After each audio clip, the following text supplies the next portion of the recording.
Alright, here's a knife that one of my viewers was kind enough to send me, who goes by the name of, and I'm sure to butcher this, Daramika, I think. It's probably horribly mispronounced, but in any case, thank you. I appreciate it. And let's take a look at this United Cutlery Rampage. You know, generally, whenever I see United Cutlery, I'm skeptical, don't have high expectations. Because, as you may know, United Cutlery is known for making cheapo stuff. So quite often it's, well, a case of you get what you pay for. You can't exactly expect high quality materials, to say the least. So this is an assisted opening knife. As you can tell, opens very quickly. What is very unique about this design is the red anodized liner there, which shines through. That looks very nice, at least, you know, to my eyes. It's of course personal preference. Some people may think this is hideous, but I personally think it looks very neat. And what I can definitely say about this, even though you can't expect much in terms of material quality, the design in and of itself is actually pretty good. I mean, it's obvious that they put a lot of thought into designing the handle, that they try to make it very ergonomic, which it is. If you look at the back of the handle here, has a bit of belly, which fits really nicely in your palm. Also has a finger choil there and widens towards the end. And there is also an indentation here for the thumb. So it locks in place very naturally into a saber grip. That feels very comfortable and also offers a lot of traction. The grip here is aluminum or aluminium with ABS plastic. And those plastic parts here have a nice structure. Good grippy texture here. And also plenty of lines, so it's quite secure in the hand. Speaking of materials, it actually tells you on the box here, and also tells you the blade material, AUS 6 stainless. Well, this is where the cheap comes in. Definitely very cheap steel. It's, from what I've read, it's only a little better than 420 J2.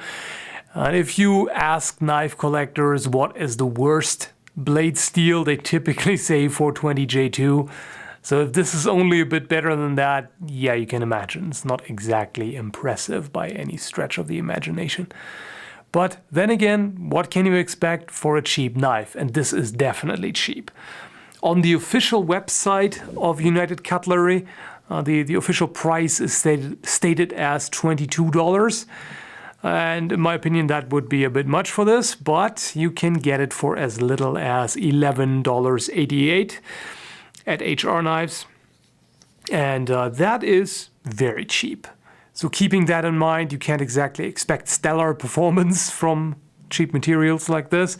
AUS 6 is typically regarded as being too soft, so you know, the blade could bend, and especially the edge retention is just not very good at all. You can't expect much from it. So in other words, if you intended to use this for everyday carry, you would need to resharpen it frequently. But yeah, again, that's to be expected in that price range. If you want something that offers more quality, you have to spend at least like $40, $50, or at least $30, let's say that. One thing that is also reason for concern is the liner. The liner lock here. It is very thin, as you can see. So this is definitely for light cutting tasks. I wouldn't really put much pressure on that. The lockup is solid. It had some wiggle sideways when I first got it, but I don't know if it comes like that out of the box. It's obviously in used condition, so I can't say anything about that. I just tightened the screw, and now it just locks up perfectly while still being nice and smooth. Same goes for the edge. I can't really make any statements about that. I don't know if it came with that sharpness. I doubt it. It might have been resharpened. It is fairly sharp at the moment, but again, I don't know how it came out of the box.